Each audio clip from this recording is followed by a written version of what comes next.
یہ عمل صالح کی تفصیل و تشریح پر مشتمل ہے۔ اس میں جو حسین ترتیب ہے اس کو پھر ذہن میں تازہ کر لیں کہ عمل کا جب ہم جائزہ لیں گے تو سب سے پہلے انفرادی سیرت و کردار کا معاملہ سامنے آئے گا، اور اس کو بھی ہم نے یہاں دو حصوں میں تقسیم کیا۔ ایک ہے تعمیر سیرت کی اساسات، اس کی بنیادیں، چنانچہ ہمارا پہلا درس جو ہے وہ تعمیر سیرت کی اساسات پر مشتمل ہے، اور وہ دو مقامات اس میں شامل ہیں، سورہ مومنون کی پہلی 11 آیات اور سورہ معارج کی آیات نمبر 19 تا 35 17 آیات۔ یہ گویا کہ سیرت کی تعمیر کی اساسات۔ پھر اگلا مرحلہ ہے ایک مکمل تعمیر شدہ شخصیت، بندہ مومن کی دل آویز شخصیت جو ہے اس کے خد و خال کیا ہے۔ یہ سورۃ الفرقان کا مکمل رکوع ہے، آخری رکوع۔ یہ پھر مثال ہے اس کی کہ رکوعوں کی تقسیم قرآن حکیم میں معنوی اعتبار سے اکثر و بیشتر جگہ پر درست ہے۔ اب جب فرد سے آگے بڑھتے ہیں تو اجتماعیت کا پہلا قدم ہے عائلی زندگی، خاندانی زندگی، ایک مرد اور ایک عورت کے مابین رشتہ ازدواج سے اجتماعیت کی طرف گویا کہ پہلا قدم ہوتا ہے۔ عائلی زندگی کے ضمن میں اگرچہ ہمارا درس جو ہے تیسرا درس اس تیسرے حصے کا وہ سورہ تحریم پر مشتمل ہے، لیکن ہم نے اس ضمن میں اس مرتبہ کچھ آیات کا اضافہ کیا تھا، سورہ بقرہ اور سورہ نساء کی ہم مضمون آیات، کہ اس خاندان کے ادارے کے استحکام کے لیے قرآن حکیم نے اور کیا کیا ہدایات دی۔ اس حصہ سوم کا چوتھا درس تھا۔ اب جب خاندانوں کو ہم جمع کرتے ہیں تو معاشرہ وجود میں آتا ہے، تو اسلام کا معاشرتی نظام کیا، معاشرت کے ضمن میں وہ ویلیوز کون سی ہے جن کو پروموٹ کرنا چاہتا ہے اسلام، اور وہ ایونز کا تصور کون سا ہے کہ جن کو ایریڈیکیٹ کرنا پیش نظر ہے۔ اس پر اگرچہ ہمارا درس اصلاً تو سورہ بنی اسرائیل کے دو رکوعوں پر مشتمل ہے، تیسرا اور چوتھا رکوع، لیکن اس میں بھی ہم نے اضافی طور پر جو اسلامی معاشرت کے ضمن میں اہم احکام آئے ہیں، خصوصاً ستر اور حجاب کے بارے میں، اور عدم اختلاط، مردوں اور عورتوں کا علیحدہ علیحدہ رہنے کا معاملہ، جو کہ مسلمان معاشرے کی نمایاں ترین علامت ہے، نمایاں ترین وصف ہے، اس کے لیے سورہ احزاب اور سورہ نور کی آیات ہم نے شامل کی۔ اب جو ہم پہنچے ہیں حصہ سوم کا یہ آخری درس ہے، سورہ حجرات پر مشتمل ہے۔ یہ انسانی اجتماعیت کی جو بلند ترین صورت ہے۔ اب اس کے لیے مختلف الفاظ استعمال کیے جا سکتے ہیں، ملی زندگی، سیاسی زندگی، ریاستی زندگی، قومی زندگی، یہ گویا کہ انسانی اجتماعیت کا بلند ترین مقام ہے۔ اس کی اساسات کیا ہیں، اس کی بنیادیں کیا ہیں، اس کے استحکام کے لیے ہدایات کیا ہیں، اس کے اصول کیا ہیں، اس اسلامی اجتماعیت میں شمولیت کی بنیادی شرط کیا ہے، اس کے اندر اصل روح جو ہے، جو درکار ہے، وہ کون سی ہے۔ بقیہ معاشروں سے یا دوسری ریاستوں سے اور بقیہ پوری نوع انسانی ہیومینٹی ایٹ لارج سے اس مسلمان معاشرے کا یا اسلامی ریاست کا ربط و تعلق کوئی ہے یا نہیں ہے، تو کن بنیادوں پر ہے۔ یہ بہت اہم ہے مسائل کے جو یوں سمجھیے کہ اسلام کے ملی زندگی یا ریاستی زندگی یا سیاستی زندگی جو ہے اس سے متعلق مسائل ہیں کہ جو نہایت جامعیت کے ساتھ اس سورہ حجرات میں زیر بحث آئیں گے، جس کا کہ آج ہم مطالعہ شروع کر رہے ہیں اللہ کے نام سے۔ تمہیدی مضامین کے ضمن میں اب دوسری بات یہ ہے کہ خود مصحف میں یہ کون سا مقام ہے، اس میں کیا ترتیب ہے، اس کو بھی نوٹ کر لیجئے۔ اس سے پہلے تفصیل سے عرض ہو چکا ہے کہ قرآن مجید میں مکی اور مدنی صورتوں کے گروپ ہیں، تو جو پانچواں گروپ ہے مکی اور مدنی صورتوں کا، اس میں یہ بھی ایک حسن اتفاق ہے کہ 3 کا حصہ آتا ہے کہ 13 صورتیں ہیں مکی، سورہ سبا سے سورہ احقاف تک 13، اور پھر 3 صورتیں ہیں مدنی، سورہ محمد صلی اللہ علیہ وسلم، سورۃ الفتح اور سورۃ الحجرات۔ تو یہ 13 اور 3 کا یہ مجموعہ 16 صورتوں پر مشتمل یہ 5واں گروپ ہے قرآن حکیم میں مکی اور مدنی صورتوں کے گروپ کے اعتبار سے۔ ان میں جو یہ 3 صورتیں ہیں مدنیات، ان میں سے 2 یعنی سورہ محمد صلی اللہ علیہ وسلم اور سورۃ الفتح، ان کے مابین جوڑے ہونے کی نسبت بتمام و کمال موجود۔ اور ایک دوسری بات یہ نوٹ کر لیجئے کہ یہ ثلث اخیر ہے قرآن مجید کا، اگر 3 حصے کیے جائیں تو آخری تیسرا حصہ یہ ہے، آخری تہائی جس میں یہ صورتیں ہیں،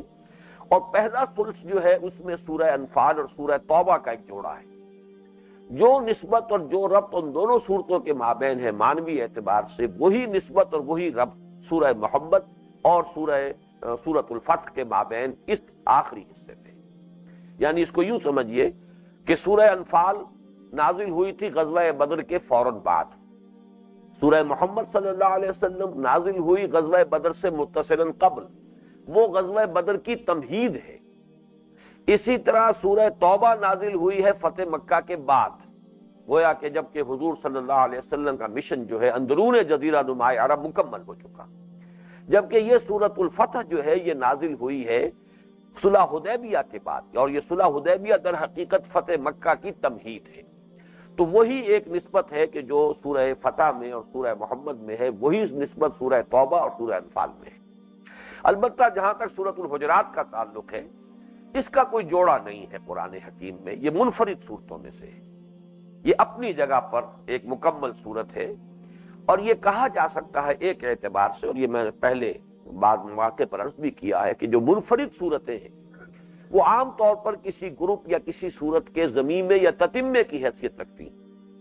سورۃ الحجرات کے بارے میں ہم یہ کہہ سکتے ہیں کہ یہ سورۃ الفتح کا تتمہ ہے۔ تتمہ کا لفظ زیادہ موضوع ہوگا بجائے ضمیمے کے، اس لیے کہ سورۃ الفتح کی آخری 2 آیات کی تشریح اور تفصیل ہے جو پوری سورہ حجرات میں سامنے آتی ہے۔ جن حضرات کے ذہن میں وہ سورہ فتح کی آخری 2 آیات ہوں، ان کے لیے سہولت ہوگی کہ اس وقت میری بات کو اچھی طرح سمجھ سکیں۔ سورہ فتح کی جو آخری سے پہلی آیت ہے، هو الذی ارسل رسولہ بالہدی ودین الحق لیظہرہ علی الدین کلہ وکفی باللہ شہیدا، اس میں نبی اکرم صلی اللہ علیہ وسلم کی بعثت کا مقصد بیان کیا گیا۔ آپ کا مشن کیا ہے، کس لیے آپ کو بھیجا گیا، جو دین حق دے کر آپ کو بھیجا گیا اس کو غالب کرنا، یہ ہے آپ کا مشن۔ اب ظاہر بات ہے کہ اس غلبے کے لیے جد و جہد درکار ہے، جہاد درکار ہے، قربانیاں دینی ہوگی، محنتیں کرنی ہوگی، مشقت کرنی ہوگی، مقابلہ کرنا ہوگا، دوسرے نظاموں پر غالب کر دینا کوئی بچوں کا کھیل تو نہیں ہے، اس کے تقاضے ہیں، اس کے لیے وہ تمام مراحل جن کے لیے جامع عنوان جہاد ہے وہ اس کے لیے لازم ہے۔ چنانچہ سورہ حجرات کا جو آخری حصہ ہے وہ آپ دیکھیں گے، اور عکسی ترتیب ہے، یہ یہاں پہلی آیت ہے، ان 2 آیتوں میں سے پہلی آیت میں حضور کا مقصد بعثت بیان ہوا، اس مقصد بعثت کے لیے جو جہاد لازم ہے اس کا ذکر سورہ حجرات کے آخری حصے میں ہو رہا ہے کہ ایمان کی شرط لازم ہے جہاد، ایمان کا تصور ہے ہی نہیں جہاد کے بغیر۔ انما المؤمنون الذین آمنوا باللہ ورسولہ ثم لم یرتابوا وجاہدوا باموالہم وانفسہم فی سبیل اللہ اولئک ھم الصادقون، سچے مومن تو صرف وہ ہیں جو اللہ پر اور اس کے رسول پر ایمان لائے اور پھر ہرگز شک میں نہیں پڑے، اور انہوں نے اپنے جان، مال، تن، من، دھن لگا دیا اللہ کی راہ میں، جہاد میں، وہ ہے کہ جو حقیقت میں مستحق ہے مومن کہلانے کے۔ وہ اگر دعویٰ کریں ایمان کا تو وہ اپنے دعوے میں سچے۔ تو گویا کہ سورہ فتح کی لاسٹ بٹ 1 آیت، آخری سے پہلی، سورہ حجرات کا آخری حصہ، یہ ایک دوسرے کے ساتھ بڑی گہری مناسبت۔ اب یہ جہاد کون کرے گا؟ ظاہر بات ہے کہ مسلمان جو ایمان کے دعوے دار ہیں ان کا کام ہے جہاد کریں، اور جب تک مسلمانوں کی اپنی ملی زندگی، جماعتی زندگی، اجتماعی زندگی مستحکم نہیں ہوگی تو جہاد کے تقاضے پورے نہیں ہو سکتے۔ یہ تو اجتماعیت جو ہے مضبوط ہو، مستحکم ہو، تبھی جہاد کے تقاضے پورے ہو سکتے ہیں۔ لہذا جو آخری آیت ہے جو سورہ فتح میں فرمایا گیا، محمد الرسول اللہ والذین معہ اشداء علی الکفار رحماء بینہم تراہم رکعا سجدا یبتغون فضلا من اللہ ورضوانا، یہ ہے وہ جماعت، محمد الرسول اللہ، محمد اللہ کے رسول صلی اللہ علیہ وسلم، اور جو لوگ آپ کے ساتھ ہیں، ان لوگوں کے مابین اب کیا تعلق ہونا چاہیے، حضور کے رسول ہونے کے تقاضے کیا ہیں، امت کو ان کے ساتھ کیا معاملہ کرنا چاہیے، کس طرح ان کا ادب کرنا چاہیے، کس طرح تعظیم کرنی چاہیے، کس طرح ان کے چشم و ابرو کے اشاروں کو دیکھ کر چلنا چاہیے، اور پھر مسلمانوں کو باہم کس طرح رہنا چاہیے، ان کی باہمی محبت، رافت، الفت کس طرح کی ہو، اور اس باہمی محبت اور الفت میں جو چیزیں رخنہ انداز ہو سکے، جو بھی ان کے اندر کہیں پر رخنے پیدا کر سکے، ان کا سد باب کس طور سے کیا جائے، یہ مضمون ہے سورہ حجرات کے پہلے 2 حصوں کا۔ تو معلوم ہوا کہ پوری سورہ حجرات اس اعتبار سے سورہ فتح کی آخری 2 آیات کے مفاہیم کی تشریح اور تفصیل پر مشتمل۔ اب آئیے یہاں پہ ایک ضمنی بات اور نوٹ کر لیں، یہ میں نے پہلے بھی کئی دفعہ توجہ دلائی ہے کہ قرآن حکیم میں اہم ترین مضامین اکثر و بیشتر ضمنی طور پر آتے ہیں۔ اس کی وجہ کیا ہے؟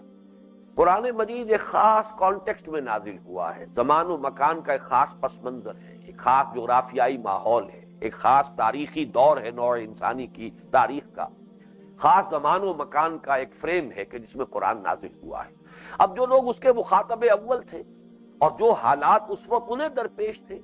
اکثر و بیشتر معاملات میں تو گفتگو انہی سے کے حوالے سے ہو رہی ہے، انہی کے بارے میں ہو رہی ہے۔ البتہ انہی کے بین بین، جس کو آپ بٹوین دی لائنز بھی کہہ سکتے ہیں، لیکن وہ صحیح نہیں ہے تو صریح الفاظ میں، لیکن یہ کہ بحثیت مجموعی اگر کہا جائے تو یہ بات درست ہوگی کہ ضمنی طور پر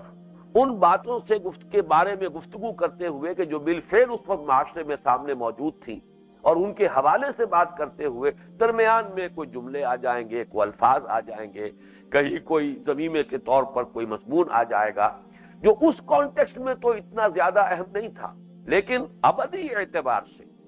تعویل عام جس کو ہم کہتے ہیں، اس کے اعتبار سے وہ نہایت اہم ہے۔ اس پہلو سے اہم ترین مضامین،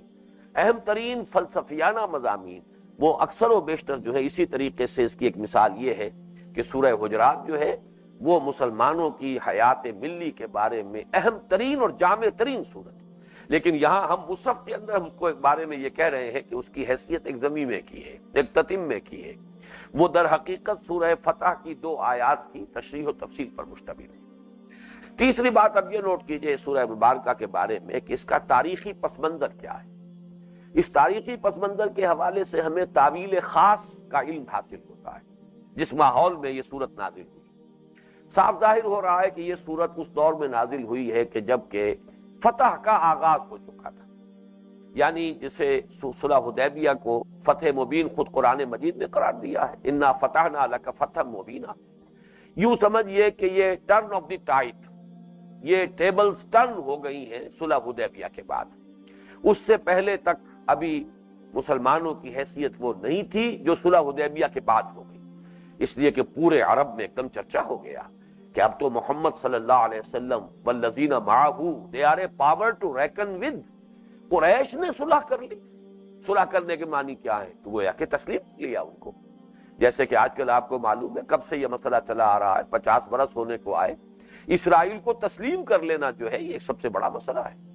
ابھی تک جو ہے صرف ایک ملک ہے عرب ممالک میں سے یا مسلمان ممالک میں سے نمایاں کہ جس نے تسلیم کیا، وہ مصر۔ بڑی بھاری جو ہے قیمت اس نے دی ہے، اگرچہ اس کے لیے کچھ اس سے قیمت وصول بھی ہوئی ہے کہ اس نے اپنا سرائے سینہ جو ہے واپس حاصل کر لیا، لیکن یہ کہ بقیہ تمام عرب ممالک سے ایک وقت میں وہ کٹ گیا تھا جب اس نے اسرائیل کو تسلیم کیا۔ تو تسلیم کر لینا دشمن کو، یہ دشمن کی بہت بڑی کامیابی۔ قریش نے تسلیم کر لیا محمد کو صلی اللہ علیہ وسلم صلح حدیبیہ کے ذریعے سے، یہ گویا کہ محمد الرسول اللہ صلی اللہ علیہ وسلم کی بہت بڑی فتح تھی، اخلاقی فتح تھی۔ انا فتحنا لک فتحا مبینا، اسی لیے فتح مبین کہا گیا۔ اس کے بعد سے حالات ایک دم بدل گئے۔ اب جو مختلف قبائل تھے جنہیں اعراب کہتا ہے قرآن مجید، بادیہ نشین، انہوں نے ہوا کا رخ دیکھ لیا کہ اب بدل گیا ہے، اب صورتحال تبدیل ہو گئی ہے، لہذا انہوں نے اس کے مطابق اپنے آپ کو ڈھالا، اپنا رویہ بھی بدلا۔ اب وہ جوق در جوق آ کر حضور کے ساتھ اب مصالحت کر رہے ہیں یا مفاہمت کر رہے ہیں یا ایمان لا رہے ہیں۔ وہ تو فتح مکہ کے بعد اب یہ جو پروسیس ہے اپنے منطقی انتہا کو پہنچے گا، لیکن فتح مکہ سے پہلے ہی حالات کا رخ تبدیل ہو چکا تھا۔ اس کے بعد تو فتح مکہ کے بعد تو وہ کیفیت ہوئی ہے اذا جاء نصر اللہ والفتح ورأیت الناس يدخلون فی دین اللہ افواجا، اب فوج در فوج لوگ آ رہے ہیں۔ لیکن یہ کہ اس کی ایک عکس جو ہے شروع ہو چکا تھا فتح مکہ سے قبل صلح حدیبیہ کے بعد۔ لیکن یہ لوگ جو ایمان لا رہے تھے، ظاہر بات ہے کہ جو کہ حالات کے رخ کو بدلتا دیکھ کر ایمان لا رہے تھے، یہ وہ ایمان نہیں تھا اکثر و بیشتر حالات میں کہ جو ان لوگوں کا تھا کہ جو مکے میں ایمان لائے تھے، جبکہ ایمان لانے کے معنی یہ تھے کہ ہر طرح کے مصائب کو دعوت دینا ہے، ہر طرح کی تکالیف کا آغاز ہو جائے گا۔ تو اس اسلام اور اس اسلام میں، یا اس ایمان یا اس ایمان میں زمین و آسمان کا فرق تھا۔ اب یہ لوگ جو تھے جو بغیر لڑے بھڑے ایمان لے آئے، حالات کے رخ کو تبدیل ہوتے دیکھ کر، یہ بسا اوقات آ کر حضور پر اپنا احسان بھی جتلاتے تھے کہ دیکھیے جی ہم تو بغیر لڑے بھڑے ایمان لے آئے ہیں، تو گویا کہ ہمارے ساتھ تو امتیازی سلوک ہونا چاہیے، ہمارے تو کوئی خصوصی حقوق ہونے چاہیے، جس کا کہ ذکر ہے سورہ حجرات کے اختتام پر، یمنون علیک ان اسلموا قل لا تمنوا علی اسلامکم بل اللہ یمن علیکم ان ہداکم للایمان ان کنتم صادقین۔ اے نبی، یہ آپ پر احسان دھر رہے ہیں کہ ایمان لے آئے، آپ ان سے کہیے کہ تمہارا کوئی احسان مجھ پر نہیں ہے، مجھ پر کوئی احسان نہ دھرو اپنے اسلام کا، بلکہ اللہ کا احسان مانو کہ اس نے تمہیں ایمان کے راستے پر ڈال دیا ہے، ایمان کا راستہ دکھا دیا ہے۔ اللہ کا احسان مانو، نہ یہ کہ تم اپنا احسان مجھ پر دھر رہے۔ اسی طرح یہ بھی کان کھول دیے گئے کہ تم یہ نہیں سمجھنا کہ ایمان لے آئے ہو۔ قالت الاعراب آمنا قل لم تؤمنوا ولكن قولوا اسلمنا ولما يدخل الايمان في قلوبكم۔ یہ بدو کہتے ہیں ہم ایمان لے آئے، نبی ان سے کہہ دیجئے تم ایمان ہرگز نہیں لائے ہو، بس یہ کہہ سکتے ہو کہ تم نے اسلام قبول کر لیا، تم نے اطاعت قبول کر لی، تم اسلام لے آئے ہو۔ اس سے آگے اگر دعویٰ کرتے ہو تو بڑے مغالطے میں ہو تم، ابھی ایمان تو تمہارے دلوں میں داخل بھی نہیں۔ ظاہر بات ہے یہی وہ لوگ تھے، ان میں سے جو خاص طور پر وہ قبائل کے سردار تھے، چودھری لوگ تھے، وہ جب آتے تھے تو ویسے بھی عرب کا عام بدو جو ہے وہ بڑا ہی غیر مہذب، بہت ہی اکھڑ قسم کے لوگ ہوتے تھے، تو حضور کے ہاں آ کر بھی ان کا طرز عمل وہی رہتا تھا، اور وہ بڑی بے ادبی کے ساتھ بھی، گستاخی کے ساتھ بھی پیش آتے تھے۔ پھر یہ کہ اپنی باتیں منوانا چاہتے تھے، بجائے اس کے کہ یہ دیکھیں کہ حضور کی رائے کیا ہے، منتظر رہیں کہ حضور کا کیا منشا ہے، حضور کا رخ کیا ہے، آپ کیا سوچ رہے ہیں، جس کو آپ کہتے ہیں پری ایمپٹیو میئر کے طور پر اپنی رائے پہلے سے پیش کر دینا تاکہ اس کو پہلے اب اس پر غور کیا جائے۔ تو اس طرح کا جو ان کا طرز عمل تھا بے ادبی کا، اور یہ کہ اپنی بات منوانے کی کوشش کرنا، چنانچہ سورہ حجرات کے پہلے حصے میں آپ دیکھیں گے کہ فرمایا گیا یا ایھا الذین آمنوا لا ترفعوا اصواتکم فوق صوت النبی ولا تجہروا له بالقول کجہر بعضکم لبعض ان تحبط اعمالکم وانتم لا تشعرون۔ یہ در حقیقت ان کا وہی انداز تھا، وہی عام بدویانہ انداز، اور وہ چونکہ حقیقت ایمان سے بہرور نہیں ہوئے تھے، وہ تو اسلام تو لے آئے تھے، لہذا حضور کا مقام کیا ہے؟ وَاعْلَمُوا أَنَّ فِيكُمْ رَسُولَ اللَّهِ، جانو سمجھو اس بات کو کہ تمہارے مابین جو ہے یہ تمہارے سامنے بیٹھے ہوئے جو محمد ابن عبداللہ تو ہیں، لیکن ان کی اصل حیثیت کیا ہے؟ رسول اللہ ہے۔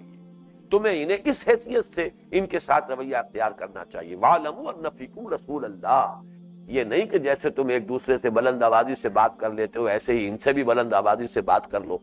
جیسے ایک دوسرے کے گھروں پر جا کر باہر کھڑے ہو کر پکارنا شروع کر دیتے ہو، ایسے ہی وراء الحجرات جو ہے کھڑے ہو کر حضور کو بھی پکارنے لگو۔ یہ تمہارا انداز صحیح نہیں ہے۔ اس سے اندیشہ ہے کہ کوئی اگر پونجی، کوئی رمق حاصل ہوئی ہے ایمان کی کسی درجے میں تو وہ بھی جاتی رہے گی، اور کوئی اعمال اگر تم نے کمائے ہیں، کوئی نیکیاں ابھی تک اگر کمائی ہیں تو وہ بھی ضائع ہو جائیں گی۔ تو یہ در حقیقت ایک تاریخی پس منظر میں تعویل خاص کے حوالے سے اس پوری سورہ مبارکہ کا ایک مفہوم اس طور سے نکھر کر آتا ہے۔ لیکن اب آخری بات عرض کر رہا ہوں، تعویل عام کے اعتبار سے در حقیقت یہ مسلمانوں کی حیات ملی اور حیات اجتماعی، جس کا کہ بلند ترین کانسیپٹ آج کی دنیا میں ریاست کا تصور، کانسیپٹ آف اسٹیٹ، اسلامی ریاست کی بنیادیں کیا ہیں، اس میں قانون سازی کے اصول کیا ہیں، اس کی شہریت کی بنیاد کیا ہے، پھر اس کے دوسرے معاشروں سے روابط کی بنیادیں کیا ہیں، پھر اس معاشرے کے استحکام کے لیے کون کون سے رکھنے ہیں کہ جن کو بند کرنا ضروری ہے،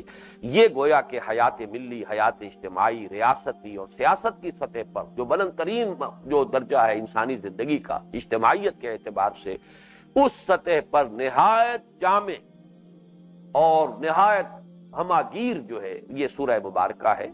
اس اعتبار سے میں چاہتا ہوں کہ اس کے 3 حصے ہیں، ذرا ان کو پہلے سے نوٹ کر لیجئے، اگرچہ اصل میں تو تفصیل تو سامنے آئے گی جب ہم ایک ایک آیت کا مطالعہ کریں گے،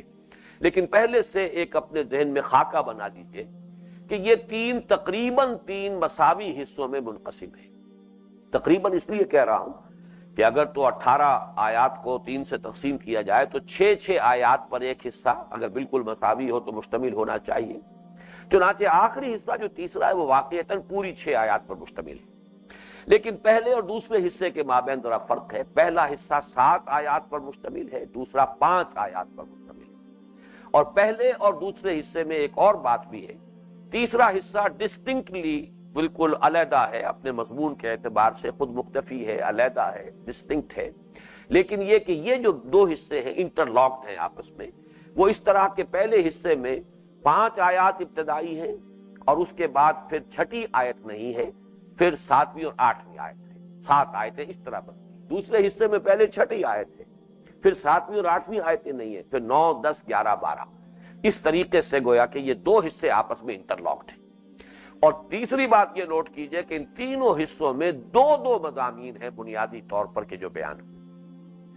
پہلے حصے میں اسلام کی حیات ملی یا اسلامی ریاست کی دو بنیادیں یا دو ستون جن پر اجتماعی زندگی کھڑی ہے، اس کی پوری عمارت جو ہے دو ستونوں پر کھڑی۔ ایک ستون ہے قانونی اور دستوری، اللہ اور اس کے رسول کی بلا استثناء بے چون و چرا اطاعت، یہ ہے دستور قانون کا معاملہ۔ یہاں ساری بحث ہوگی عقل اور منطق کے حوالے سے، اس لیے کہ قانون کا معاملہ ہے، یہاں جذبات سے سروکار نہیں ہو سکتا، یہاں انسان کے ذاتی احساسات، انفرادی احساسات زیر بحث نہیں آئیں گے۔ قانون کا تعلق، دستور کا تعلق خالص عقل اور منطق کے ساتھ۔ دوسری بنیاد ہے کہ جو تہذیب و ثقافت کے لیے بنیاد، اور تہذیب اور ثقافت میں ظاہر بات ہے کہ انسان کے احساسات، جذبات جو لطیف تر عواطف انسان کے اندر ہے، ان کا بھی اس سے تعلق ہے۔ بہرحال یہ دونوں بنیادیں اپنی جگہ پر برابر اہمیت کی حامل۔ کوئی نظام اجتماعی محض قانون کی بنیاد پر مستحکم نہیں ہو سکتا، اس لیے کہ انسان صرف عقل اور منطق ہی کا پیکر نہیں ہے، اس میں عواطف، میلانات، احساسات، جذبات، یہ باقی چیزیں موجود ہیں۔ اس اعتبار سے جب تک کہ دونوں کے لیے مستحکم بنیادیں فراہم نہ کی جائیں تو حیات ملی مستحکم نہیں ہوگی، اسلامی ریاست کا استحکام حاصل نہیں ہو سکے گا۔ تو ایک نوٹ کر لیجئے، یہ الفاظ جو ہے یہ میں چاہتا ہوں کہ ذہن میں یہ تو پوری طریقے سے جو کندہ ہو جائیں یہ الفاظ، کہ ایک بنیاد ہے دستوری اور قانونی، دوسری بنیاد ہے تہذیبی اور ثقافتی۔ اس میں جیسا کہ میں عرض کر چکا ہوں، پہلی 5 آیات اور اس کے بعد چھٹی کو چھوڑ دیجئے 7ویں اور 8ویں آیت۔ دوسرے حصے میں یہ ہے اسلامی اجتماعیت میں رخنوں کا سد باب کیسے کیا جائے۔ اس ضمن میں ایک عجیب ترتیب ہے اس سورہ مبارکہ میں کہ کل 8 احکام آئے ہیں، لیکن ان میں سے 2 احکام، ویسے تو قرآن مجید کا کوئی حکم، اللہ کا کوئی حکم چھوٹا نہیں ہو سکتا، سب حکم بڑے ہیں، لیکن باہمی ایک نسبت ہو سکتی ہے۔ قرآن مجید کے بعض احکام بہت اہم ہیں، بہت بڑے ہیں، بعض احکام ان کی نسبت سے، اپنی جگہ وہ بھی بہت بڑے ہیں، ان کی نسبت سے چھوٹے ہیں، ان کی نسبت سے کم اہم ہیں۔ اس کے لیے یہاں پر جو بات سامنے آئے گی وہ یہ ہے کہ 2 حکم تو بہت اہم ہیں، بہت بڑے ہیں، چنانچہ پوری ایک آیت ان پر مشتمل ہے۔ چنانچہ اس سورہ مبارکہ کی آیت نمبر 6 میں ایک حکم آیا ہے، اور پھر اس کے بعد آیت نمبر 9 میں ایک حکم آیا ہے۔ 6 حکم وہ ہیں جو چھوٹے ہیں ان کی نسبت سے، اور ان کی تقسیم یہ ہے کہ ایک آیت میں 3 احکام آئے۔ اس طریقے سے 2 آیتیں وہ ہو گئیں، 2 یہ ہو گئیں، جن میں چھوٹے احکام ہیں ایک آیت میں 3، اور ان دونوں کو پھر انٹرلاک کرتی ہے، درمیان میں ایک آیت آتی ہے کہ جو در حقیقت اس استحکام کے لیے روح باطنی کا درجہ رکھتی ہے۔ یہ استحکام، یہ احکام بھی ہے، ان پر عمل کرو تاکہ تمہاری حیات ملی مستحکم رہے، تمہاری قومی زندگی میں رخنے نہ ہو، تمہاری جماعتی زندگی جو ہے وہ مضبوط رہے، لیکن یہ کہ اس کی جو ایک روح ہے، وہ روح جو ہے وہ درمیان میں 5ویں آیت ہے۔ تو اس طرح یہ دوسرا حصہ 5 آیات پر مشتمل ہے۔ تیسرے حصے میں پھر 2 اصولی مباحث ہیں۔ پہلی بحث تو یہ ہے جس کا میں نے ابھی بھی ایک آدھ مرتبہ تذکرہ کیا ہے کہ بہرحال اسلامی ریاست ہو، اسلامی معاشرہ ہو، اسلام کی جو بھی ایک اجتماعی زندگی ہے مسلمانوں کی، تو پوری دنیا میں ایک عالمی انسانی معاشرہ بھی ہے، اس کے ساتھ کیا تعلق ہے، کوئی ربط ہے یا نہیں، کوئی اس کے مابین کوئی روابط کی کوئی اساسات اور بنیادیں ہیں یا نہیں ہے، تو وہ کیا ہے۔ یہ بڑی اہم بحث ہے، یعنی اسلامی ریاست کا بقیہ دوسری ریاستوں سے اگر کوئی ربط و تعلق ہے تو کن بنیادوں پر، کوئی ہے یا نہیں ہے تو کن بنیادوں پر۔ اور دوسرے یہ کہ اس مسلمانوں کی حیات اجتماعی میں یا حیات ملی میں یا ریاستی سطح پر شہریت کی بنیاد کیا ہے۔ وہ بنیاد جو ہے یہ اہم ترین مضامین میں سے ہے جو کہ اس سورہ مبارکہ کے آخری حصے میں آیا ہے کہ ایک ہے اسلام، ایک ہے ایمان۔ مسلمانوں کی حیات ملی کی اساس دنیا میں اسلام پر ہے، ایمان پر نہیں، اس لیے کہ ایمان ایک ایسی مخفی حقیقت ہے کہ جس کو دیکھا نہیں جا سکتا، وہ ویریفائی بھی نہیں کیا جا سکتا کہ ہے یا نہیں ہے، کوئی ہمارے پاس ذریعہ موجود نہیں ہے۔ جبکہ یہاں دنیا میں ریاست کی شہریت کے لیے، مسلمان معاشرے میں کسی کے شامل ہونے کے لیے کوئی ایسی بنیاد چاہیے جو کانکریٹ ہو، ویریفائیبل، جو سامنے ہو، بالکل واضح ہو۔ اس اعتبار سے اسلام ہے اصل اساس یہاں اسلامی معاشرے کی، ایمان نہیں ہے، جبکہ روح باطنی وہ ایمان ہے، اور اس ایمان کی شرط لازم جہاد ہے۔ ایمان کا یوں سمجھیے کہ رکن لازم جہاد ہے، جبکہ اسلام کے ارکان میں جہاد کا ذکر نہیں ہے۔ اسلام کا ارکان جو ہے 5 ارکان ہے، بنی الاسلام علی 5، شہادت اللہ الہ الا اللہ وان محمد رسول اللہ و اقام الصلاۃ و ایتاء الزکوٰۃ و صوم رمضان و حج البیت۔ کلمہ شہادت، نماز، روزہ، حج اور زکوٰۃ یہ 5 ہیں ارکان اسلام، لیکن ارکان ایمان یہ 2 ہیں، یقین دل میں اور جہاد عمل میں، یہ 2 ارکان ہیں۔ یہ دونوں ہیں تو ایمان ہے، اور یہ نہیں ہے تو ایمان نہیں ہے، اسلام ہے۔ مسلمان معاشرے کا وہ شخص فرد ہو سکتا ہے، اسلامی ریاست کا شہری ہو سکتا ہے اگر وہ اسلام کی شرائط کو پورا کر دے، باقی آخرت میں اللہ تعالیٰ کے ہاں جو معاملہ،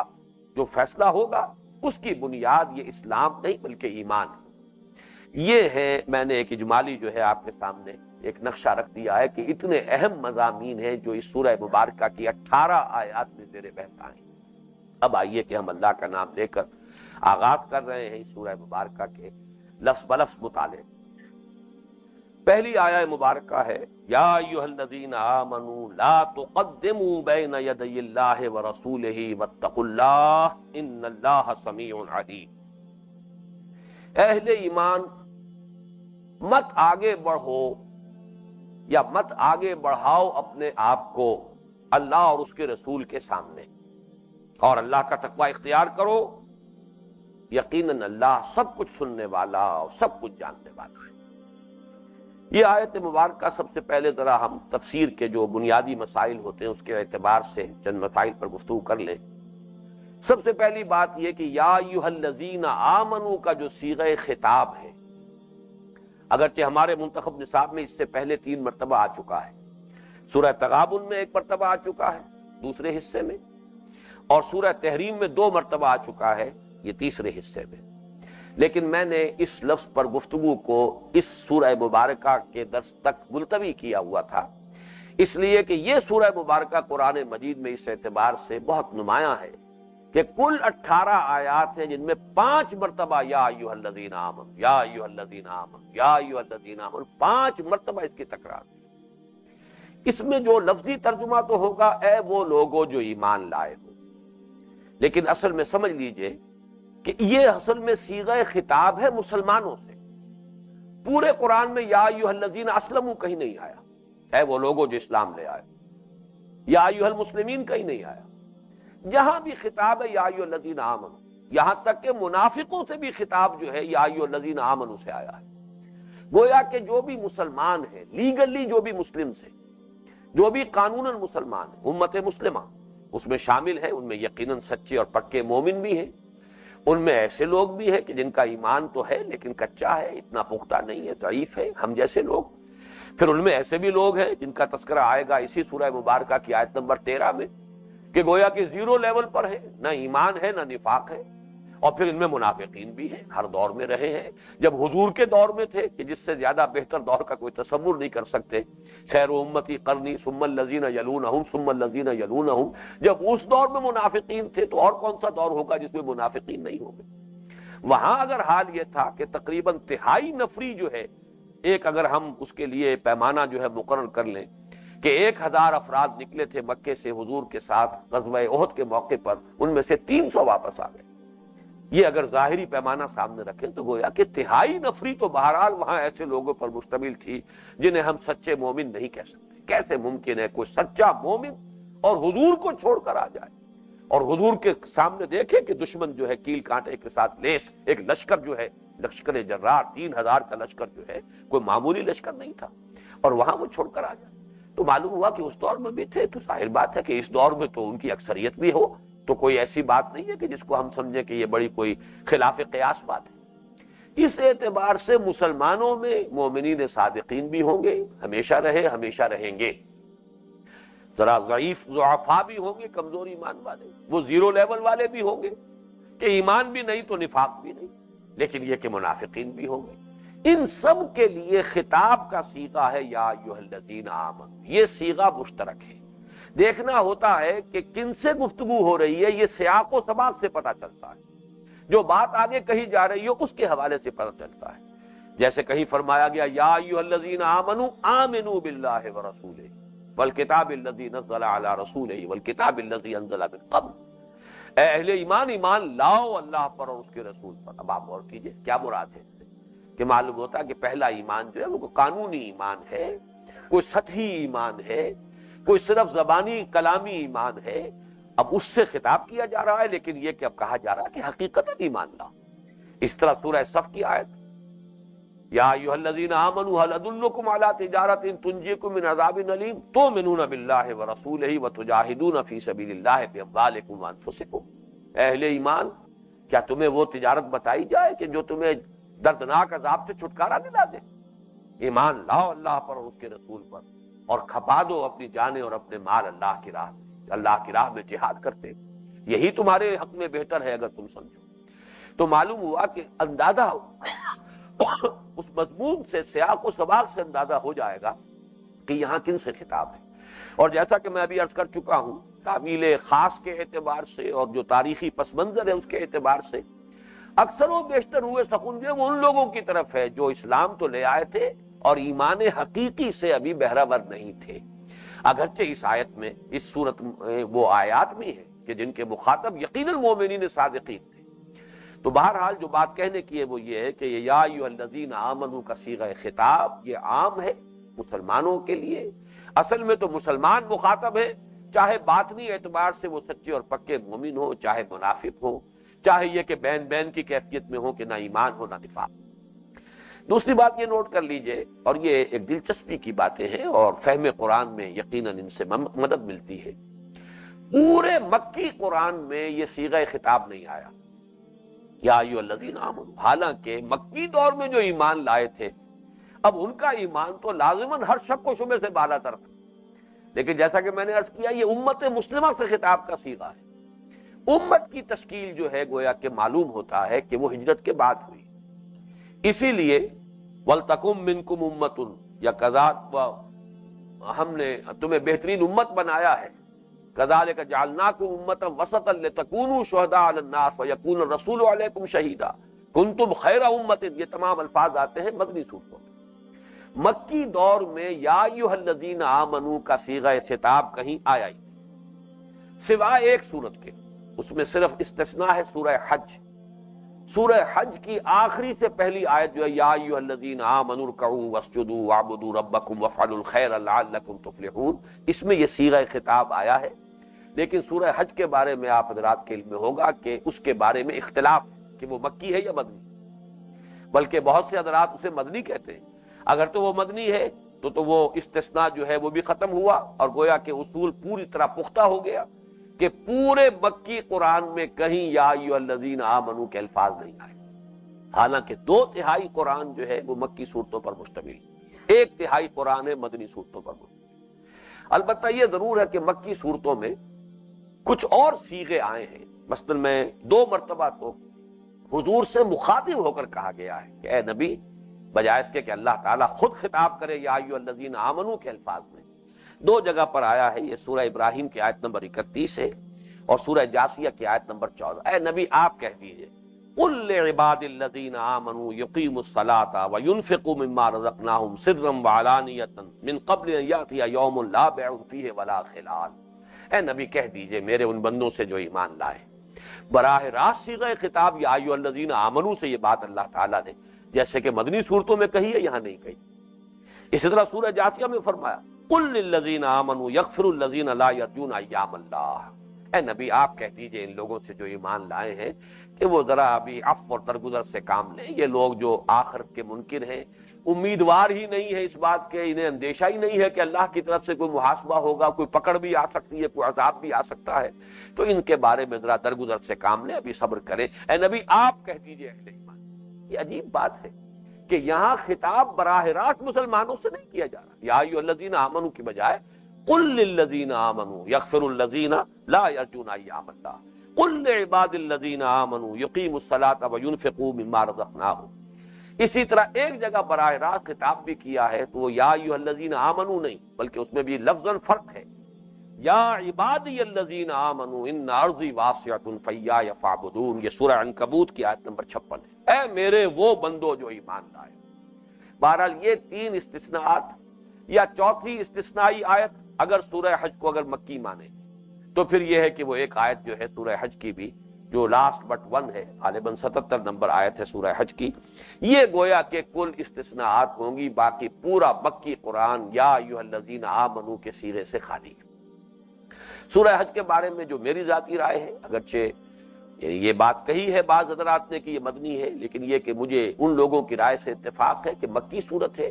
لیکن اس میں دو جگہ پر، ایک جگہ پر 4 آیات ہیں 38 سے 41 تک، اور ایک آخری 2 آیات، یہ میرے نزدیک مدنی، بلکہ زیادہ صحیح تر بات یہ ہے کہ مدنی نہیں ہے بلکہ برزخی ہے، بئی معنی کہ حضور پر نازل ہوئی ہیں اثناء سفر ہجرت میں، جبکہ آپ جا رہے تھے۔ ان 4 آیتوں کے بارے میں تو حضرت عبداللہ ابن عباس رضی اللہ تعالیٰ عنہما کا قول بھی مجھے مل گیا، میرا گمان پہلے سے تھا کہ یہ اثناء سفر ہجرت میں نازل ہوئی، 38ویں آیت سے لے کر 41ویں آیت تک، لیکن پھر یہ کہ مجھے حضرت عبداللہ ابن عباس رضی اللہ تعالیٰ عنہما کا قول بھی مل گیا، تو اس سے یہ کہ اطمینان ہو گیا اور انشراح ہو گیا، متفق گردید رائے بو علی بارائے من۔ آخری 2 آیات کے بارے میں اگرچہ اس طرح کا کوئی اثر، کوئی قول مجھے نہیں ملا ہے، لیکن پھر بھی ایک گمان میرا یہی ہے کہ یہ 2 آیتیں بھی جو آخری آیتیں سورہ حج کی، یہ مدنی ہے، یا یہ کہ اثناء سفر ہجرت میں نازل ہوئی، واللہ اعلم۔ بہرحال سورہ حجرات اس اعتبار سے پورے قرآن میں اگر نسبت و تناسب کو دیکھا جائے تو ممیز ہے کہ اس میں 5 مرتبہ یا ایھا الذین آمنو کا صیغہ خطاب آیا ہے۔ اب آئیے، یا ایھا الذین آمنو لا تقدموا بین یدی اللہ ورسولہ، یہ جو تقدمو کا لفظ آیا ہے صیغہ نہیں ہے، لا تقدمو، اس کی 2 قراتیں ہیں، ایک تو وہی مشہور قرات وہی ہے جس کے مطابق یہاں بھی ہے متن لا تقدمو، ایک قرات ہے لا تقدمو۔ ان میں فرق کیا ہے؟ جو حضرات کچھ عربی گرامر سے واقف ہیں، یہ فعل جو اضافہ فعل ثلاثی مزید فی کے 2 ابواب ہیں، ایک باب تفعیل ہے اور ایک پھر یہ کہ باب تفاعل ہے۔ باب تفعیل جو ہے یہ فعل متعدی ہوتا ہے، تقدیم کے معنی کسی کو آگے کرنا، اور تقدم ہو باب تفاعل یا تفاعل تقادم، اس کے معنی ہو گے خود آگے بڑھنا، یہ بڑا فرق ہوتا ہے۔ تو لا تقدمو یہاں پر اگر اس قرات کو مانا جائے لا تقدمو تو گویا کہ یہ باب تفعیل سے ہے، فعل متعدی ہے، تو اس کا کوئی مفعول ہونا چاہیے، کس کو آگے مت بڑھاؤ، لا تقدمو کس چیز کو آگے مت بڑھاؤ، وہ میں بعد میں عرض کروں گا۔ دوسری رائے یہ کہ نہیں، یہ فعل لازم ہے، لا تقدمو یعنی لا تتقدمو، باب تفاعل سے ہے، مت آگے بڑھو بین یدی اللہ ورسولہ۔ اگر تو لا تقدمو ہو تو پھر تو کوئی سوال پیدا نہیں ہوتا، کسی مفعول کے محذوف ہونے کا کوئی سوال پیدا نہیں ہوتا، لیکن چونکہ جو مشہور قرات ہے، زیادہ معروف، اور ہمارے ہاں تو یہی قرات ہے کہ جس سے ہم واقف ہیں، لا تقدمو، تو یہاں اس قرات کے اعتبار سے یہاں مفعول کو محذوف مانا گیا ہے۔ اس محذوف میں 2 امکانات ہیں، لا تقدمو امرا او فعلا بین یدی اللہ ورسولہ، مت بڑھاؤ کسی معاملے کو یا کسی فعل کو اللہ اور اس کے رسول کے آگے۔ وہ جو میں نے عرض کیا تھا تعویل خاص کے ضمن میں کہ یہ جو لوگ تھے جو ایمان تو لے آئے، اسلام لے آئے، اور وہ ایک حالات کا تقاضا اور جو حالات بدلتے ہوئے حالات کے رخ کو پہچان کر، ہوا کا رخ دیکھ کر ایمان لے آئے، لیکن حقیقت ایمان سے ابھی بہرہ ور نہیں تھے۔ ان لوگوں میں وہ تہذیب ابھی پیدا نہیں ہوئی تھی، وہ اسلامی ثقافت جو ہے پختہ نہیں ہوئی تھی جس میں کہ حضور کے لیے ادب ہو، بلکہ یہ کہ وہ اکثر و بیشتر اپنی بات پہلے سے پیش کر دیتے تھے، اپنی رائے کو سامنے لے آتے تھے، گویا کہ ان کے دلوں میں خواہش یہ ہوتی تھی کہ ہماری رائے بالا تر رہے، ہماری بات جو ہے آگے رہے۔ تو اس پر گویا کہ یہاں پر پکڑ کی جا رہی ہے، لا تقدموا امرا او فعلا، اس لیے کہ یہ ایک نفسیاتی بات ہوتی ہے کسی بھی جماعتی زندگی میں۔ ویسے تو یہ کہ ایک تاریخی اعتبار سے چونکہ میرے بعض تجربات ہیں اس حوالے سے کہہ رہا ہوں، ایسا بھی ہوتا ہے بعض اوقات کہ کسی جماعت کا کوئی صدر ہے، امیر ہے، وہ کوئی موقف اختیار کر چکا، اب وہ جماعت والوں کے لیے ایک مشکل پیدا ہو جائے گی کہ فرض کیجئے اکثریت کی رائے اس کے خلاف بھی ہے، تب بھی مسئلہ پیدا ہو جاتا ہے کہ ہمارا امیر یا ہمارا لیڈر، ہمارا رہنما، قائد جو ہے وہ تو یہ موقف اختیار کر چکا، اب اگر اسے بدلیں گے تو اس سے بڑی پیچیدگی پیدا ہوگی، اس کی جو ہے اس کی شخصیت کو نقصان پہنچے گا، اس کی حیثیت مجروح ہوگی۔ اسی طرح کسی قائد یا امیر کے لیے بھی کہ فلاں شخص نے یہ بات کہہ دی ہے، اب اس کو رد کرنے میں، اور ظاہر بات ہے کہ دنیاوی اعتبار سے مختلف لوگوں کا مختلف مقام اور مرتبہ ہوتا ہے، حیثیت ہوتی ہے، اہمیت ہوتی ہے، کوئی کسی قبیلے کا سردار ہے، اب یہ بات ظاہر کر چکا ہے، اس نے اپنی رائے پیش کر دی ہے، اس کو رد کرنے میں بھی بہت سی ایسی مصلحتیں ہو سکتی ہیں کہ جو آڑے آ رہی ہوں، اس اعتبار سے اس پر جو ہے نکیر کی جا رہی ہے کہ تمہیں یہ طرز عمل اختیار کرنا ہی نہیں چاہیے۔ لا تقدموا امرا او فعلا بین یدی اللہ ورسولہ، جب تک اللہ اور اس کے رسول کی طرف سے وہ بات سامنے نہ آ جائے، خام خواہ کوئی معاملہ کوئی مسئلہ جو ہے اس کو پہلے سے آگے نہ رکھو۔ دوسری رائے کیا ہے؟ لا تقدموا انفسکم او رأیکم بین یدی اللہ ورسولہ، اپنے آپ کو اور اپنی رائے کو، اپنی آراء کو اللہ اور اس کے رسول سے آگے نہ رکھو۔ مطلب یہ ہے کہ تمہارا کام ہے پیروی، تمہارا کام ہے اطاعت۔ تم تو یہ دیکھو کہ اللہ کا منشا کیا ہے، رسول کا منشا کیا ہے، اللہ کی مشیت کیا ہے، رسول کا منشا کیا ہے، بجائے اس کے کہ تم اپنی بات، اپنی رائے، اپنے فکر، اپنے فلسفے، اپنی سوچ، اپنے فیصلے کو مقدم رکھو۔ تمہیں یہ چاہیے کہ ہر وقت تمہارا یہ مینٹل ایٹیٹیوڈ رہنا چاہیے کہ یہ جانو کہ اللہ کیا چاہتا ہے، شریعت کا تقاضا کیا ہے، قرآن و سنت کا منشا کیا ہے، رسول کا رخ کدھر ہے، رجحان کدھر ہے۔ لا تقدموا بین یدی اللہ ورسولہ، مت بڑھاؤ اپنے آپ کو یا اپنی آراء کو یا کسی معاملے کو، یا مت بڑھو خود۔ اگر لا تقدموا ہو باب تفاعل سے، لا تتقدموا یعنی لا تقدموا، تب تو یہ امام راضی نے لکھا ہے کہ مفہوم کے اعتبار سے دونوں قرأتیں متحد ہو جاتی ہیں، کوئی فرق واقع نہیں ہوتا، یہ صرف قرأت کا فرق ہے، باقی جہاں تک مراد، مفہوم، معنی، مقصود، اس میں کوئی فرق نہیں۔ اپنے آپ کو آگے نہ بڑھاؤ، خود آگے نہ بڑھو، اپنی رائے کو مقدم نہ رکھو، اپنے آپ کو آگے نہ رکھو، یہ ساری چیزیں جو ہے مفہوم مراد کے اعتبار سے ایک ہی۔ لا تقدموا بین یدی اللہ ورسولہ، مت آگے بڑھو یا مت آگے بڑھاؤ اپنی رائے یا اپنی پسند، اپنے رجحان، اپنے ارادے کو اللہ اور اس کے رسول سے۔ یہ آیت مبارکہ آپ ذرا نوٹ کیجئے، اسلامی ریاست کی پہلی دفعہ ہے، اسلامی ریاست کے دستور کی دفعہ نمبر 1۔ یہ گویا کہ اسلام کی یا مسلمانوں کی حیات ملی کی جو دو بنیادیں ہیں، دو اساسات، دو ستون، ان میں سے قانونی اور دستوری ستون جو ہے وہ یہ آیت ہے، لا تقدموا بین یدی اللہ ورسولہ، مت آگے بڑھو یا مت آگے بڑھاؤ اپنے آپ کو یا اپنی رائے کو یا اپنے رجحان کو یا اپنی پسند کو اللہ اور اس کے رسول سے۔ اس کے لیے ایک تو میں یہ چاہتا ہوں کہ ایک حدیث مبارک کہ جو اس کے مفہوم کو بہت ہی واضح کر دیتی ہے وہ آپ کے سامنے لے آؤں، اور ایک دوسری آیت قرآن مجید کی جو سورہ نساء کی آیت نمبر 59 ہے وہ آپ کے سامنے لے آؤں، اور اسلامی ریاست کی جو یہ اساس ہے، جو اس کے دستور اساسی کی پہلی دفعہ ہے، اس کے بارے میں ہمیں پوری طرح کھل کر بات کو سمجھ لینا چاہیے۔ حدیث مبارک جو ہے یہ مسند احمد ابن حنبل کی ہے اور رائے دی ہے وسندہ جید، اس کی سند اسناد جو ہے وہ صحیح ہیں، درست ہیں، قابل اعتماد ہے۔ راوی ہے حضرت ابو سعید الخدری رضی اللہ تعالی عنہ، عن ابی سعید الخدری عن النبی صلی اللہ علیہ وسلم انہ قال مثل المؤمن کمثل الفرس علی اخیتہ یا فی اخیتہ، مختلف روایتوں میں یا علی یا الی کا فرق ہے، یجول ثم یرجع علی اخیتہ وان المؤمن لیسہو ثم یرجع الی الایمان۔ میں اس حدیث کو پہلے تو لفظاً جو ہے آپ کے سامنے پیش کرنا چاہتا ہوں، اس لیے کہ اس میں ہماری دین کی ایک بہت بنیادی حقیقت جو ہے جو ہمارے سامنے رہنی چاہیے، اس پر بڑی روشنی پڑ رہی ہے۔ حضور نے فرمایا مومن کی مثال اس گھوڑے کی سی ہے کہ جو کسی کھوٹے سے بندھا ہوا، وہ ادھر ادھر چلتا پھرتا ہے، جاتا ہے، لیکن پھر لوٹ آتا ہے اپنے کھوٹے کی طرف۔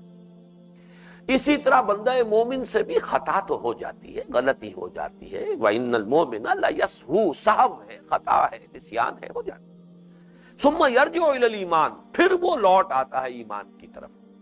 گویا کہ یہاں اس پہ ہمارے لیے جو حقیقت ایمان کے اعتبار سے جو روشنی ملی ہمیں وہ یہ ہے کہ گناہ یا معصیت، اللہ کے کسی بھی حکم سے سرتابی ایک اعتبار سے ایمان کی نفی ہے۔ جب توبہ انسان کرتا تو گویا ایمان کی طرف لوٹ رہا ہے۔ یہ بات ہم بڑی تفصیل سے دیکھ چکے ہیں سورہ فرقان کے آخری رکوع کے حوالے سے کہ توبہ کو تجدید ایمان قرار دیا گیا، جہاں 3 بڑے بڑے گناہوں کا تذکرہ آیا، والذین لا يدعون مع اللہ الہا آخر ولا يقتلون النفس التي حرم اللہ الا بالحق ولا يزنون ومن يفعل ذلك يلقى اثاما يضاعف له العذاب يوم القيامة ويخلد فيه مهانا الا من تاب وآمن وعمل عملا صالحا فاولئک یبدل اللہ سیئاتہم حسنات وکان اللہ غفورا رحیما ومن تاب وآمن وعمل صالحا، جو لوگ توبہ کریں، من تاب الا من تاب وآمن وعمل عملا صالحا، سوائے ان کے جو توبہ کرے اور ایمان لائے۔ گویا کہ توبہ جو ہے، جیسے کہ اس حدیث میں آیا ہے کہ ان المؤمن لیسہو ثم یرجع الی الایمان، پھر وہ ایمان کی طرف لوٹتا ہے۔ تو گویا کہ توبہ جو ہے در حقیقت اثر نو ایمان لانے کے مترادف ہے یا تجدید ایمان کے مترادف ہے۔ اب اس کو ذرا جو اصل جو میں جس حوالے سے اس حدیث کو جس بحث میں لایا ہوں اس کا اب مطلب سمجھیے۔ مومن، ظاہر بات ہے کہ مسلم مومن ایک پابند انسان ہوتا ہے، وہ اس معنی میں آزاد نہیں کہ جو چاہے کرے، بلکہ یہ کہ جب اللہ کو مانا ہے تو اللہ کے احکام کی پابندی کرنی ہے، اللہ کے رسول پر ایمان لایا تو اللہ کے رسول کے احکام جو ہے واجب الاذعان ہے، واجب الطاعت ہے، قرآن کو مانا ہے، قرآن کے حکم جو ہے ان کی پیروی کرنی ہے، اس کے حلال ہی پر اکتفا کرنی ہے، اس کے حرام میں منہ نہیں مارنا ہے۔ ما آمن بالقرآن من استحل محارمہ، جو شخص قرآن کی حرام کردہ کسی شے کو اپنے لیے حلال ٹھہرا لے، اس کا کوئی ایمان نہیں ہے قرآن۔ معلوم یہ ہوا کہ بندہ مومن ایک پابند انسان، اللہ کے احکام کا پابند، رسول کے احکام کا پابند، قرآن کے احکام کا پابند۔ عام جو تصور دنیا میں آزادی کا ہے، وہ آزادی مسلمان کو میسر نہیں ہے۔ اگر وہ مسلمان ہے حقیقتاً تو پھر وہ پابند انسان ہے۔ یہ پابندی جو ہے کسی اور انسان کی طرف سے عائد شدہ نہیں ہے، یہ حاکم و محکوم کی تقسیم نہیں ہے۔ کوئی انسان حاکم نہیں، کوئی انسان محکوم نہیں، تمیز بندہ و آقا فساد آدمیت۔ پابندی جو بھی ہے اللہ اس کے رسول کی طرف سے ہے۔ اب اس میں اس مثال کو میں ذرا ایکسٹینڈ کیا کرتا ہوں اسلام کے اس ریاستی نظام کو سمجھانے کے لیے کہ فرض کیجئے کھلا میدان ہے اور آپ کا وہ جو گھوڑا ہے، آپ یہ چاہتے ہیں کہ وہ ذرا بھاگے دوڑے بھی، بالکل اسے کھوٹے کے ساتھ اس طرح نہ باندھ دیا جائے کہ وہ کچھ حرکت نہ کر سکے۔ تو فرض کیجئے کہ 100 گز لمبی رسی سے آپ نے اس گھوڑے کو اس کھوٹے کے ساتھ باندھ دیا۔ نتیجہ کیا نکلا؟ 100 گز ریڈیس کا ایک دائرہ وجود میں آ جائے گا جس میں یہ گھوڑا آزاد ہے۔ شمال میں چلا جائے 100 گز تک، جنوب میں چلا جائے 100 گز تک، مشرق میں چلا جائے 100 گز تک، مغرب میں چلا جائے 100 گز تک، 100 گز تک نہ جانا چاہے 50 گز تک جائے، کہیں اس میں چکر کھاتا رہے، کہیں بالکل کھوٹے کے ساتھ آ کر لگ کر بیٹھ جائے، اس میں بالکل آزاد، کوئی پابندی نہیں۔ لیکن 101واں گز نہیں آئے گا، نہ مشرق میں، نہ مغرب میں، نہ شمال میں، نہ جنوب میں۔ یہ ہے در حقیقت پابندی اور آزادی کا حسین امتزاج۔ اسی کے حوالے سے اسلامی ریاست کی بنیادی نوعیت کو سمجھا جا سکتا ہے۔ یہ بنیادی نوعیت یعنی پابندی اور آزادی کا ایک امتزاج ہے۔ کہ پابندی جو بھی ہے وہ دائرہ ہے اللہ اور اس کے رسول کے احکام، اس سے باہر آپ نہیں جا سکتے۔ اسی کو حدود اللہ کہا جاتا ہے، وَمَن يَتَعَدَّ حُدُودَ اللَّهِ، جو اللہ کی حدود سے تجاوز کر جائے گا تو پھر وہ تو ظاہر بات ہے کہ فاسقون ہیں وہ، اور یہ جو لوگ جو اس کا روش اختیار کریں گے گویا کہ وہ حقیقت کے اعتبار سے دائرہ اسلام سے باہر جا رہے ہیں۔ یہ دائرہ اسلام ہے، اللہ اور اس کے رسول کے حدود کا دائرہ دائرہ اسلام ہے۔ البتہ اس دائرے کے اندر آزاد ہے، یہاں اب آپ فیصلہ کر سکتے ہیں، یہاں امرہم شورا بینہم آئے گا، یہ تمہارا اپنا ہے، یہ مباحات کا دائرہ ہے، اس میں کوئی چوائس جو ہے اس میں ضروری نہیں ہے کہ کوئی ایک ہی فرد کی بات مانی جائے، بلکہ یہ ہے کہ یہ جو بھی ایوولوشن ہوا ہے، سوشل ایوولوشن، اس میں آپ بڑے وسیع پیمانے پر مشاورت کا نظام قائم کیجئے، جن کو آج کل کی اصطلاح میں جمہوری اقدار کہتے ہیں۔ اعلیٰ ترین جمہوری اقدار کو بروئے کار لایا جا سکتا ہے، لیکن اس دائرے کے اندر اس سے باہر نہیں،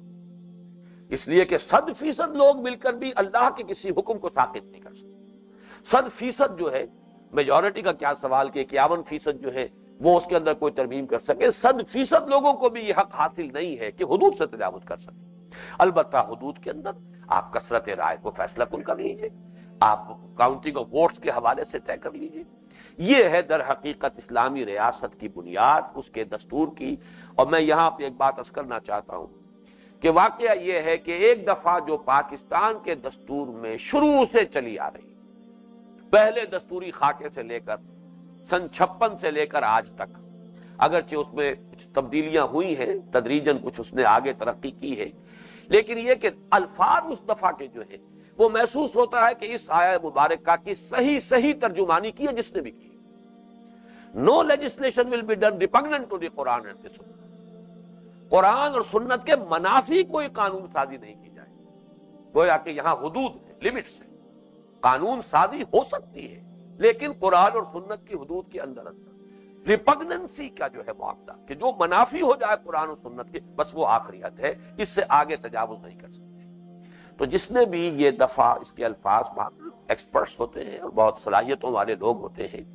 اس کا جو ایک منطقی نتیجہ نکلتا ہے، وہ ہمارا وقت ختم ہو رہا ہے، اگلی نشست میں تفصیل سے عرض کروں گا، بہت اہم ہے. لیکن یہ کہ اس وقت صرف یہ نوٹ کر لیجئے کہ یہ دفعہ